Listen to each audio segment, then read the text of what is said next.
Continue our conversations here at Davos 2024, and joining me now is a man who has hit it out of the park with a sixer. CVK, many thanks for joining us on CNBC TV 18, and congratulations on a stellar set of numbers that HCL Tech has delivered. 50 billion being crossed in market cap. So since we're talking cricket, let's continue with the cricket parlance. How are you being able to see the ball bigger than everybody else today? I think a lot of things are coming together very well. All the investments that we made in digital, pursuing large deals, the software bet, all of them are coming together very well. This quarter, as you said, it's been a fantastic quarter. We hit two sixes. One is the software team hit it out of the park, 100 million incremental revenue, and then telecom execution of the large deal gave us $60 million. And our engineering services, we are seeing already some green shoots of growth, especially in the tech segment, and that's showing up in engineering services. And then all other teams did well. I mean, because to even stay where you are in this market, in this economic scenario is not easy. So I think everybody contributed and we delivered a fantastic outcome. Well, you have delivered a fantastic outcome. The question now is, can you do better than this? and what should we realistically expect on the back of the visibility that you have, given the demand environment, but as well as what you've been able to do internally at the back end to leverage the opportunities coming your way? Yeah, of course, our Q4 continues to look good. So we will close this year with 5 to 5.5% growth, which will be the highest in the industry. And as we exit, we'll have a good run rate. We have a good pipeline. Even this quarter, we had about $2 billion booking. All of that will translate into revenue next year. And while overall environment is still very cautious, there are some pockets where we are seeing some resilience, like SAP transformation, data transformation, in some pockets cloud migration, cybersecurity. So we are very sharply focused on those areas where the spending is resilient. Clients are really keen to continue the investments, and that's where we are focused on. So, closer to double-digit growth, when can we expect that? I ducked that question all of last week, so I'll duck it today as well. I'll try one more time though. I mean, it's a little early to call out what the next year will look like, and we're in the planning cycle, so we'll let you know in April. Since you're talking about being in the planning cycle, and the buzz here, of course, is on AI and what every company is doing to try and leverage the opportunity. What does it realistically mean for you at this point in time today? How are you seeing it play out as far as your growth strategy is concerned? Yeah, AI, Gen AI, I mean, Shareen, tech industry is very much like a fashion industry, right? You had cloud, you had digital, you have AI, now Gen AI.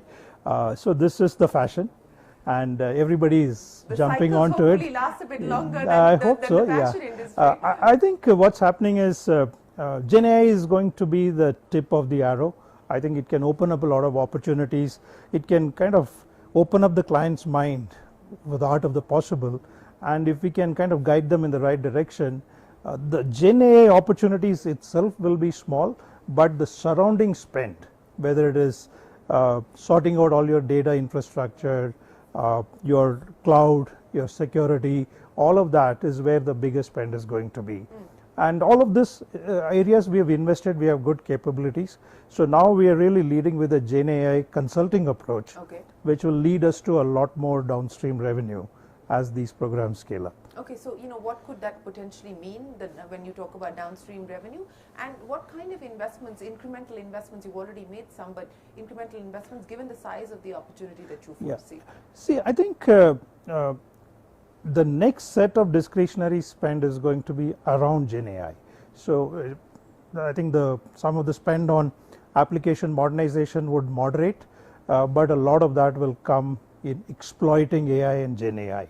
So we continue to invest. We've created a big lab infrastructure in London, and it's expanding into 4 more locations, where we not only have hyperscaler stacks, we also have a private AI stack using NVIDIA's infrastructure. So it's not going to be all in hyperscaler infrastructure. A lot of customers are looking at private AI stack, and that's going to be a big opportunity as well.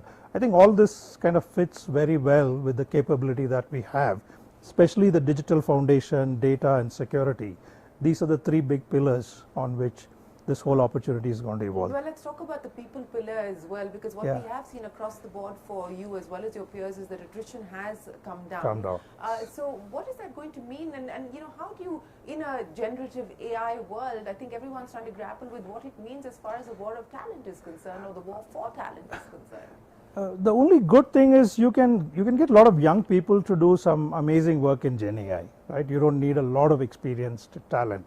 Like we've hired a few PhDs from some of the universities, and they're just doing an outstanding job. So I think the pyramid will get reshaped a lot as we kind of evolve, and the entry level engineering talent, we will need to invest a lot more in making them better equipped. There are lots of regular work, monitoring, some of the routine work. I think a lot of that is already got automated through just machine learning and other things. So Gen AI only will make it even more automated. So we need to make sure the entry talent is able to do a much higher level of work. So the investment in training, mentoring, we've created something called aspirational learning journey, where a fresh engineer can look at where he wants to be, and we can kind of curate a set of programs which will get him there. So I think that's the kind of programs we need to invest in to really develop the talent. You know, when you talk about reskilling or upskilling the fresh talent that you are going to be looking at, what about salaries? Because this is something that we've been talking to your peers as well. You know, we haven't seen a change at the entry level.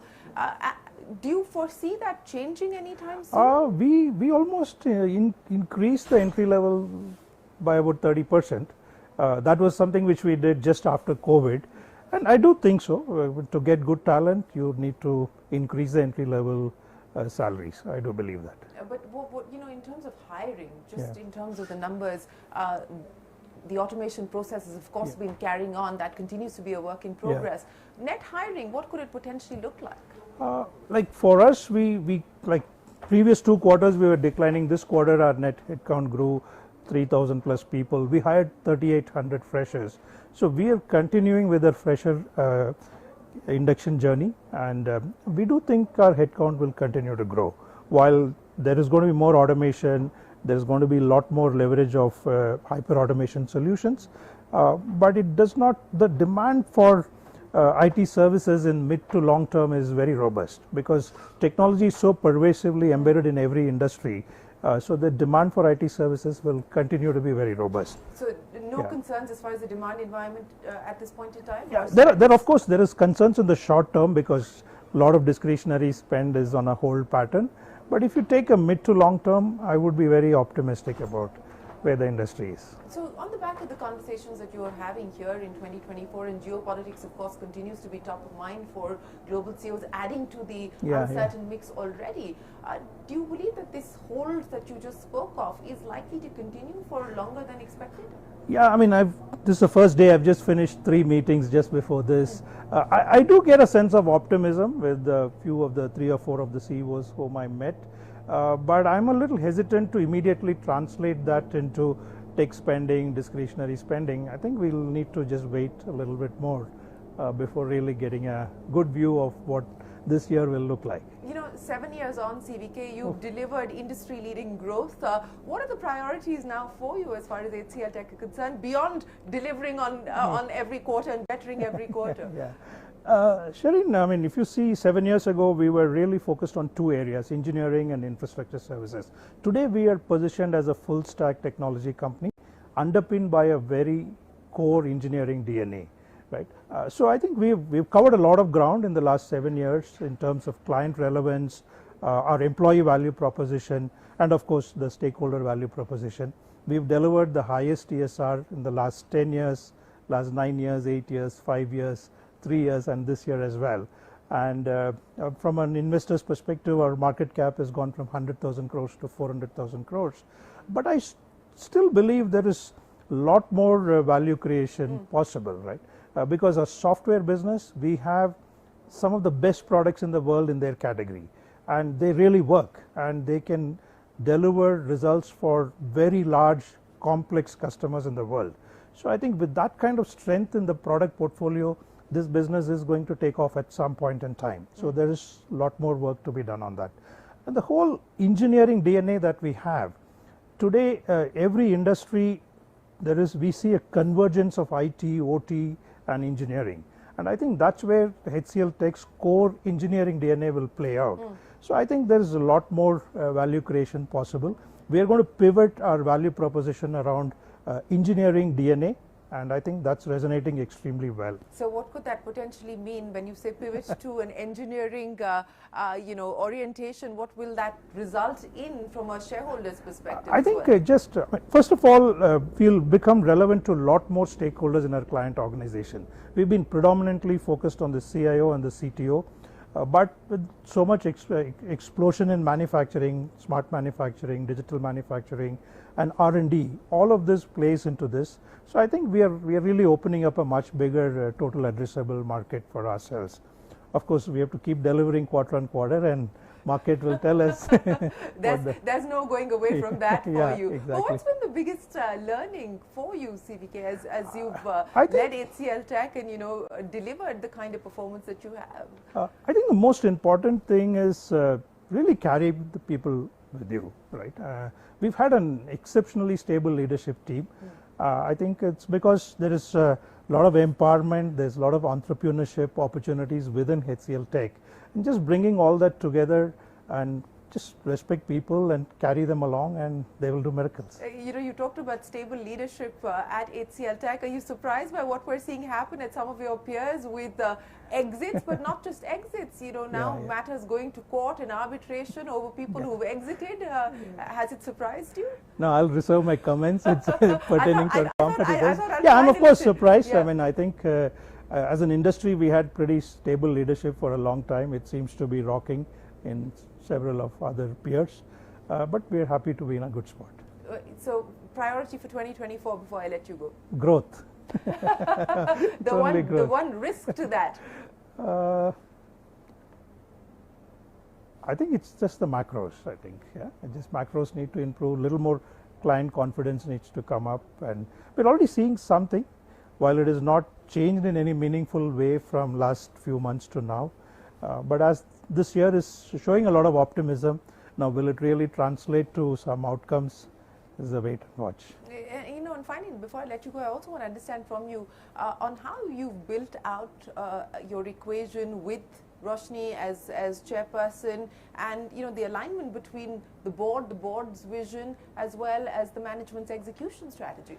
Yeah, I mean, we've also had a very stable board. I mean, most of them have spent 10 plus years.